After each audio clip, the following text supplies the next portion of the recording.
வாங்குறீங்க, சம்பளம் 4000 ரூபா வாங்குறீங்க, மேல போறதுக்கு சட்டை துணி வாங்குறது காசு இல்லை. கீழேயாவது நல்ல துணியை போட்டு வந்து புரட்டாசி மாசம் தானே ஒரு இப்போ கிளம்பி வந்துட்டீங்க. புரட்டாசி மாசம் யாரை சொல்ற நீங்க தான் புரட்டாசி மாசம் ஓடுறவங்க யாரு? பரவாயில்ல. என்ன அப்ப எல்லாம் புரட்டாசி மாசம் வந்து காசை வாங்கி இப்படி சொல்லிக்குவீங்க, உண்டியிலோட வந்துட்டீங்க. அவங்க வயிற்று பொழப்புக்காக பகல்ல வரவங்க. ஓஹோ, நம்ம நம்ம ஒயின்ஷாப்புக்குவா வயிற்று பொழப்புக்காக இரவு நேரத்துல வரும். எங்கிட்ட வந்துட்டேன். எங்கிட்ட சரி. ஆமா, நான் நாட்டை எந்திரிச்சிருச்சு. தூங்குறவங்களை எழுப்பக்கூடாது, ரொம்ப தவறு. நான் எழுப்பலாம். பொறுமையா பேசு, அமைதியா பேசுங்க. காத்தடிக்கு நேரம் திடீர்னு கத்துனீங்கன்னா பதறி பைபாஸ் ரோட்ல அங்கிட்டு போயிட்டாங்கன்னு சங்கட்டமா போயிடும். பொறுமையா பேசு. லாரி எல்லாம் போயிட்டு இருக்குல்ல, அமைதியா, சத்தம் இல்லாம அமைதியா, பொறுமையா. பொறுமை.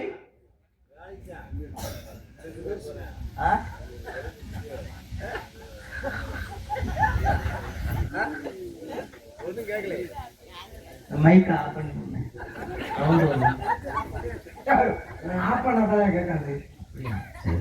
தாங்கலையா? இதுக்காக வந்திருக்கேன். நீங்க யாருன்னு எனக்கு தெரியும், நான் யாருன்னு அப்படி வாங்க. மணி எனக்கா காலத்தையும் நேரத்தையும் என்ன சிரிக்கணும். நம்ம 2 பேரும் யாரு என்னன்னு போட்டுக்கிட்டு ஆதார் கார்டை காமிக்காம நீங்க அவ்வளவுதான், மேல முடிஞ்சு. ஆமா, உங்களுக்கு 5 லிட்டர் பண்ணனா நான் 5 லிட்டர் பண்ணேன், அவ்வளவுதான் வந்துடும். எங்கேயா ஊத்துறாங்க? அப்ப அதுவும் கிடையாது, அதுவும் இல்லை. 1 லிட்டர் தான். அதுக்குமே இல்லையே. எங்க அதையும் ஊத்த மாட்டேன். அது 800 மில்லி தான் வருது. கேட்டா 100 பேர் 200 மில்லி அதில் போயிடுது. அது சிலிண்டர் இருந்துச்சுன்னா அதுவும் இல்லை. சரி சாமி, சரி சொல்லுங்க. இப்படி வந்திருக்கு இல்ல, ஒரு 3 கேள்வி. கேள்வியா? கேள்வி கேட்கக்கூடியது யார்கிட்ட? சொன்னால அன்படி கொடுத்தவங்களாம் வாங்கியிருக்காங்க. கேள்வி பதில் தெரியாது. கேள்வி கேட்கறது வள்ளி கேட்கலாம்.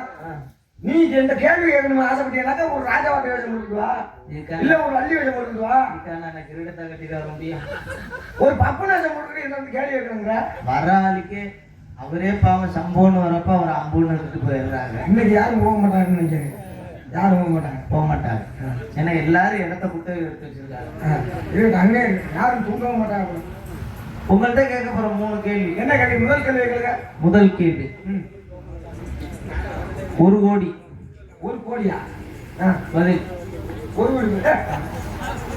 தமிழ்லயே தமிழ் அகராதிப்படி ஒரு வார்த்தைக்கு வந்து தமிழ்ல 199 அர்த்தம் தான் இருக்கு. 1 கோடி எப்படியா சொல்ல முடியும்? இந்த கேள்விக்கு நீங்க சரியான பதில் சொன்னீங்கன்னா 1 கோடி தான் தரன்றீங்களா? சரி. ஆப்ஷன் ஏ, அப்ப கேளுங்க. ஆப்ஷன் பி, 3 வகையா கொடுப்போம். அது சரி. காசுன்னா அலையில. அப்ப நீ இருக்கு அதுக்கு தான் இருக்கு. அப்புறம் என்ன? நான் என்ன டீஷர்ட்டா கேட்பேன், நீங்க பாடி வாங்குறீங்க, அவ்வளவுதான். கேளுங்க. உங்க பேர் நாரதன் சொல்றீங்க. ஆமா. இந்த உலகத்துல பாருங்க, கேள்விகள் நிறைய இருக்கு, அதுக்கான பதில் இன்ன வரையும் சரியா கண்டுபிடிக்க முடியல. ஆமா, ஒரு சில கேள்விக்கு இன்னும் பதில் இல்ல, தெரிய மாட்டேங்குது பதிலே. ஏன்னா கட்டுறது கையளவு, கல்லாத உலகம். நமக்கு எவ்வளவுதான் தெரிஞ்சுக்கிட்டாலும் தெரியாத விஷயங்கள் இந்த உலகத்துல எவ்வளவு இருக்கு. கடலோட ஆழத்தை கூட கண்டுபிடிச்சிடலாம். ஆனா தமிழோட ஆழத்தை இதுவரை எவனாலையும் கண்டுபிடிக்க முடியும். பார்த்தீங்களா? இப்படிப்பட்ட தமிழ்ல எவ்வளவு விஷயங்களும் இருந்தாலும் எனக்கு தெரிந்த ஒரு சில விஷயங்கள். சரி கேளுங்க. இந்த பழம் ஒன்று கொண்டு போய் முருகப்பெருமான், ஆமா, சிவபெருமான் குடும்பத்துல அந்த பழத்தை கொடுத்த நீங்க தானே? நான் கொண்டு போன பழத்துல அந்த கனியில என்ன சிறப்பு அங்க நடந்தது? என்ன சிறப்புனாக்கா, அற்புதமான ஒரு 3ஆம் படை வீடு முருகனுக்கு. பழத்தை கொண்டு போய் அங்க கொடுக்க போனீங்க, பழனி அப்படிங்கிற ஒரு படை வீடு. ஆனா அந்த இடத்துல மக்களுக்கு நல்ல விஷயம் நடக்குது பாருங்க. சிவபெருமான் என்ன பண்றாரு, பழத்தை வாங்குறாரு. நாம் சாப்பிடுவதை விட பழத்தை மனைவி சாப்பிடட்டும் அப்படின்னு பார்வதி கொடுங்க. அப்ப அந்த இடத்துல கட்டண கணவன் தனக்கு எது கிடைத்தாலும் அதை பகிர்ந்து உண்ண வேண்டும் மனைவியிடம் அப்படின்னு மனைவிக்கு ஒரு பெருமை அங்க சேர்க்கிறார். ஆனா அந்த அம்மா என்ன நினைச்சாங்க அப்படின்னாக்க, நம்ம சாப்பிடுறத விட, ஏன்னா உலகத்துல உள்ள எல்லாரையுமே பிள்ளையா பார்க்கற அன்னை பராசக்தி. அவங்க என்ன பண்றாங்க, நம்ம சாப்பிடுறத விட நம்ம பிள்ளைய சாப்பிடுறது நல்லது. பாத்தீங்களா? அப்ப அப்பா அம்மாவாக இருந்தாலும் குழந்தைகளை பார்த்துக்கணும். அந்த இடத்துல பாருங்க எவ்வளவு ஒரு அழகான ஒரு எடுத்துக்காட்டுகள் கொடுக்க போனாங்க. நான் என்ன சொல்லிவிட்டேன், பழத்தை வந்து ஒரு பழம் தான் கொண்டு போனீங்க, 2 பிள்ளைங்க. பழத்தை அறுக்கவோ பிரிக்கவோ கூடாது. அப்போ ஒரு போட்டி, என்ன போட்டி வச்சீங்க? யார் முதல்ல உலகத்தை சுத்தி வர்றாங்களோ அவங்களுக்கு தான் அந்த பழம். உங்களை தான் நான் தேடிக்கிட்டு இருக்கேன். இருக்கு உலகத்தை சுத்தி வரவங்களும் பழம் போட்டி வச்சிட்டீங்க. விநாயகர் பெருமான் என்ன பண்ணாரு? விநாயகர் பெருமான் என்கிட்ட யோசனை கேட்டாங்க. அப்ப என்ன யோசனை கொடுத்தீங்க? நாங்களே அம்மையை பண்றாளுன்னா உலகம் பண்றாள் என்ன பண்ணி கேட்டாங்க. அப்பா அம்மா அம்மையை பண்றாளே உலகம், உலகம் பண்றாளே அம்மையை பண்ண. அப்பாவை சுத்தி பழத்தை வாங்கிட்டார். அம்மா அப்பா சுத்தி பழம் வாங்க. முருகன் என்ன பண்ணாரு? அவர் மயில ஏறி உலகத்தை சுத்த ஆரம்பிச்சாரு. இந்த இடத்துலதான் நீங்க சொல்ற பதில் தவறு. ஓ என்ன தவறு? இதானங்க உண்மை. அவர் மயில ஏறி உலகத்தை சுத்த ஆரம்பிச்சாரு இல்லையா? முருகன் வந்து பழத்தை வாங்காதது உண்மைதான். பழனிக்கு போனதெல்லாம் உண்மைதான். சரி.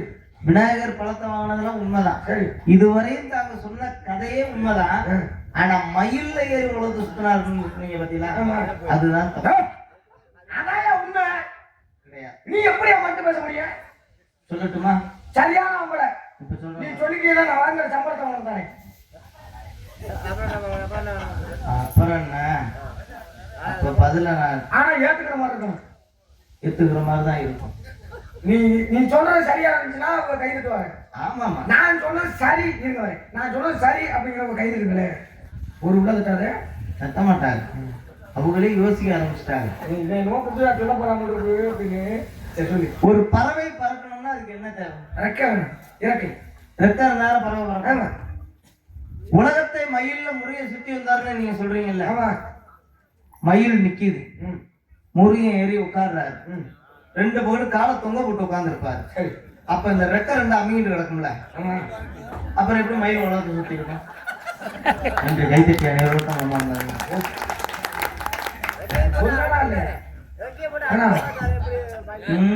எப்படிப்பட்ட ஆளுநர் புராணத்தை படிச்சிருக்கிறேன்.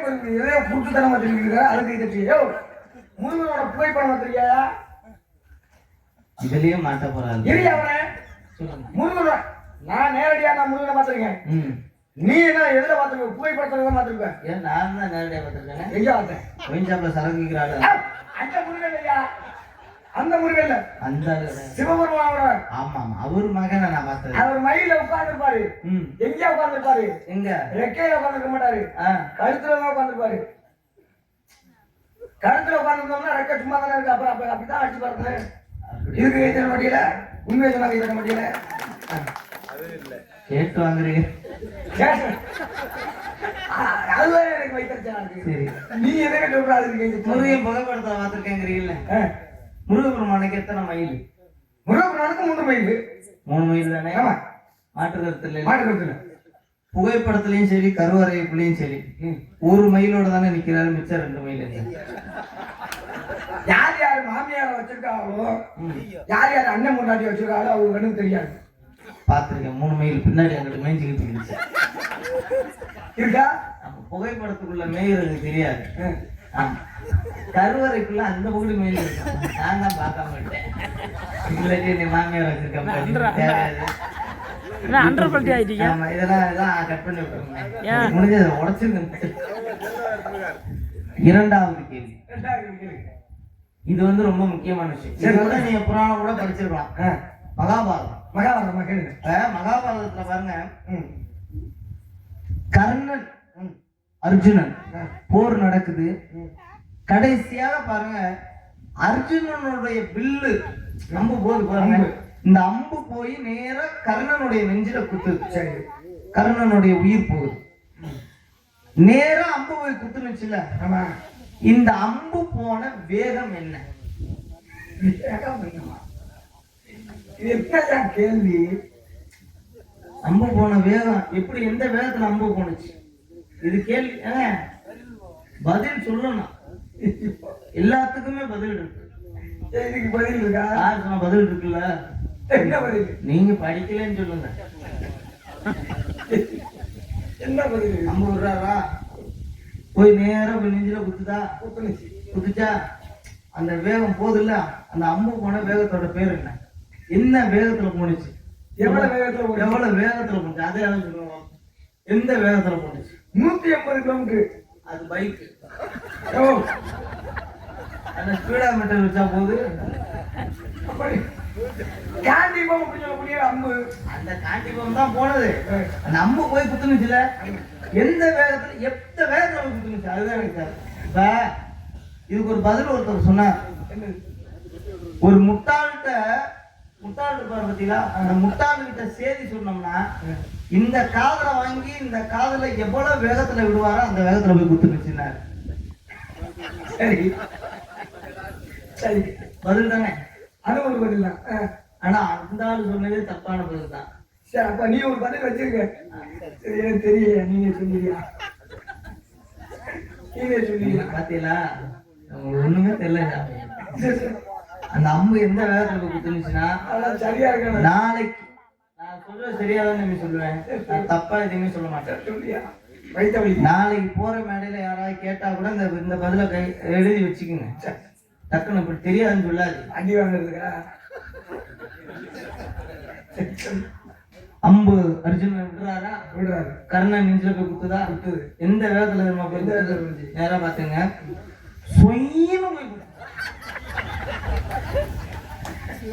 ஒரு மனுஷன் உங்ககிட்ட வந்து நான் புராணத்தை பேசிட்டு இருக்கேன் பாரு, இதுல வேற உங்களுக்கு கேள்வி எழுதுறது வேற நான் பாருங்க நேரத்தை. ராக்கெட் எந்த வேகத்துல மேல போச்சு?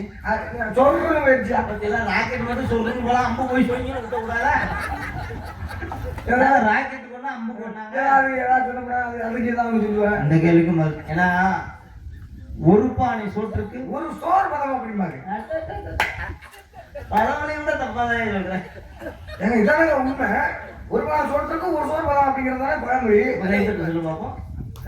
இந்த கைதிக்கா இன்னும் ஒரு ஆள் அம்மா தான் எனக்கு. நீங்க 3 பேர் எழுதிட்டீங்களா? இப்ப இருங்க, மாற்றுவீங்க. அவரு தட்டினாரு, ஏதோ நாடத்து போட்டமே சரி வழியிலேன்னு தட்டிட்டாரு. அவங்க 3 பேர் தட்டினது தப்பு. ஒரு பானை சோட்டுக்கு 3 சவுண்ட் விசிலுங்கிறீல.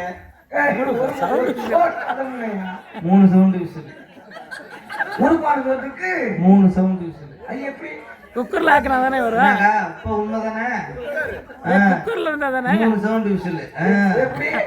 முதல் விசிலுக்கு காப்பதான் வந்திருக்கும். ரெண்டாவது அரைப்பதான். மூணாவது தலையில தடிக்கல அரைக்கிறேன். இல்லைன்னா இல்லாட்டி அது குடும்பம் வெடிச்சு அது குடும்பம் முடியாது. இதான் பழமொழியா? உலகிட்டணும். ஊராம்பிள்ளையை ஊட்டி வளர்த்தா தாம்பளை தன்னால வளரும். அடவாயா தப்பு. இதான் பழமொழி. ஊராம்புள்ளைய ஊட்டி வளர்த்தா தாம்பளை தன்னால வளரும்யா. ஓம் பொண்டாட்டி ஒன்னா சந்தேகப்படுவா. ஊராம்பளைங்கிறதா யார் தெரியுமா? அடுத்த பொண்டாட்டி. அடுத்த பொண்டாட்டியா?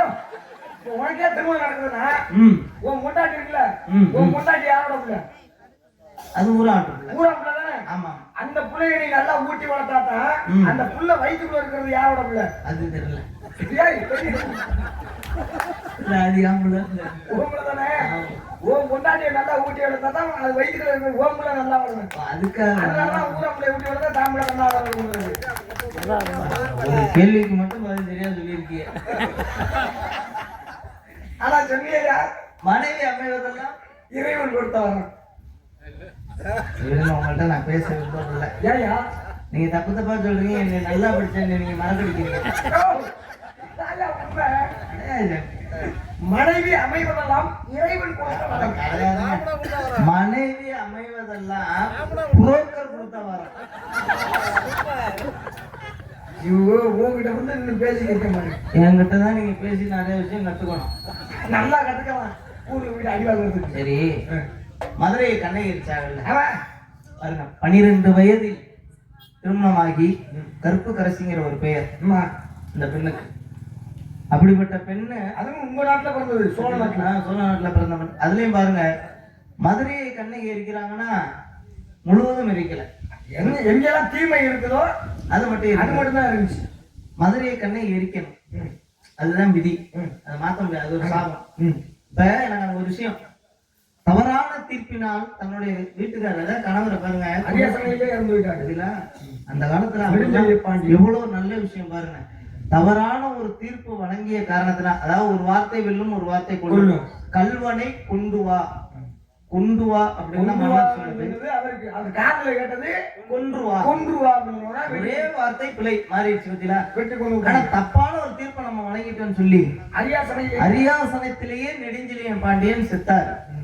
சரி புருஷனே செத்துட்டாரு, நம்ம இதுக்கு உசுரோட இருக்கணும்னு சொல்லி உடனே பொண்டாட்டி மனைவி கோப்பெருந்தேவி அவங்களும் இருந்த இடத்துல அந்த காலத்துல அப்படி மனிதர்கள் இருந்திருக்காங்க. இப்பெல்லாம் யாராவது புருஷனை சாவலைனா கள்ளத்தை விட்டு கொண்டுட்டு அடுத்த மரணம் ஓடிடுறது. இது இந்த காலம் வரலாறு. இந்த அடுத்த பிறவியில நாரதர்லாம் வந்து பேசுவாரு. சரி பேசு. இப்ப என்னோட விஷயம் என்னன்னா, என்ன விஷயம்? அந்த மதுரையை கண்ணகி எரிச்சாங்கல்ல, மதுரையை கண்ணகி எரித்தது எந்த காலம்? சிலப்பதிகாரம் நடந்த காலம். சிலப்பதிகாரம் தான் 50 காப்பியங்கள்ல சிலப்பதிகாரத்துல முதல் காவியமாக விளங்குறது இந்த கண்ணகி கதை. சிலப்பதிகாரம், வடிவைகளை, சீவக சிந்தாமணி, விளையாபதி, குண்டலகேசி, இந்த 5 பேரும் காப்பியத்துல இதுல முதல் காப்பியம் அதுதான். இது சிலப்பதிகாரத்தில் நடந்ததுதான். ஆனா மதுரையை கண்ணகி எரித்தது எந்த காலம்? தமிழ் சங்க காலம். ஆதான் தமிழ் சங்க காலம். அவர் தாங்கள் படித்த புலவர் விதானம் மதுரை கண்ணகி எரித்தது எந்த காலம்னா தமிழ் சங்க காலமா? தமிழ் சங்க காலம் உண்மையாகவே கிடையாது. தமிழ் சங்கமே எங்க நடந்துச்சு தெரியுமா? மதுரையில தான். அதுதான் மதுரையில தான் நடந்தது. அப்ப அந்த நேரத்துல 3ஆம் தமிழ் சங்க காலம் கிடையாது. நேரத்தை கருதி நான் உங்களை இதோட முடிச்சுக்கிறேன். நீங்க இப்ப நீங்க நாரதன் சொல்லிட்டீங்களா, எதுக்காக இங்க வந்திருக்கீங்க? இல்ல இல்ல நீங்க இல்லன்றீல பதில சொல்லுங்க. இல்ல வேணாம் விட்டுருங்க. நான் சொன்னா தவறுங்கிறாங்க, அப்ப மறுத்து பேசணுமா இல்லையா? ஐயா நான் சிலப்பதிகாரத்தை அழகா பேசிட்டேன். அதுதான் நீங்க இன்னொரு விஷயம் சொல்லிடுறேன். சரி. கண்ணகி மிக சிறந்த பெண்ணுன்னு சொல்லிதான் சேரன் செங்குட்டுங்கிற ஒரு மன்னரே அவங்களுக்கு சிலை வைத்திருக்கிறார். ஆமா. அப்படிப்பட்ட பெண் வாழ்ந்த காலத்துல கண்ணகி மதுரையை இருக்கிறாங்கன்னா அது எந்த காலம்னு உங்கள்கிட்ட கேட்டேன். நீங்க தப்பான ஒரு பதில் சொல்லியிருக்கீங்க.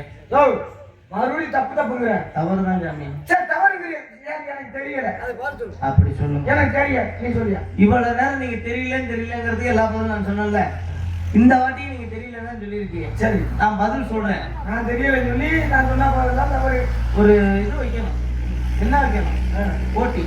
சரி ஒரே காரணமான காரியம். நான் இப்ப என்ன சொல்றேன், இந்த கையில பிடிச்சிங்கன்னா சப்பளா கட்டேன், சப்ததார இன்னுமே நீ சொன்ன சரியா இருந்துச்சுன்னா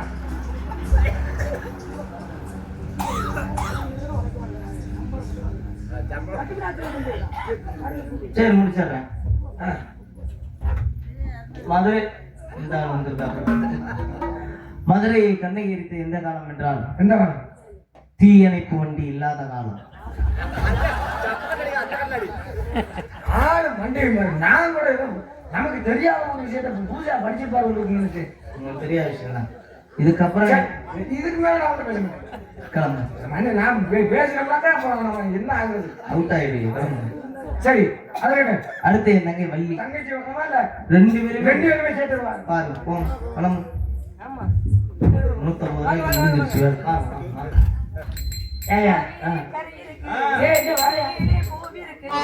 மிருதங்கம் இங்கே இல்ல,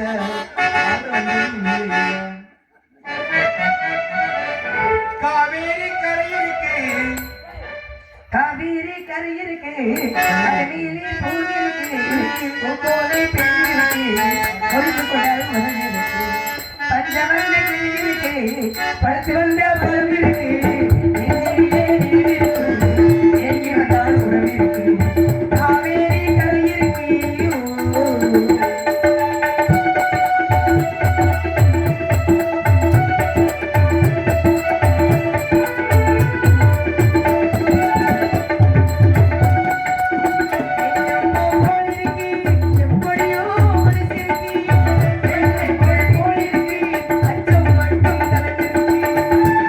Oh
விளாண்டுட்டு இருந்தாப்புல.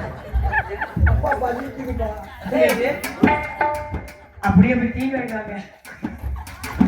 வந்ததுலேருந்து தீனி தீனி தங்கச்சி இவர்தான் தேவலோகத்துல இருந்து வந்திருக்காப்புல. தூங்கி எழுந்துச்சு வராரு. ஓ சரி சரி. ஆச்சு பாச்சா அது மட்டும் இல்ல, தேவலோகத்துல சுத்தி இருந்தாப்புல. நாரதராம் சரி கடத்தி கூட்டிட்டு வந்துட்டேன். இருவரும் சென்று வாருங்கள். அப்படியா? சரி. சாமி சென்று சுவாமி பணிவான வணக்கங்கள்.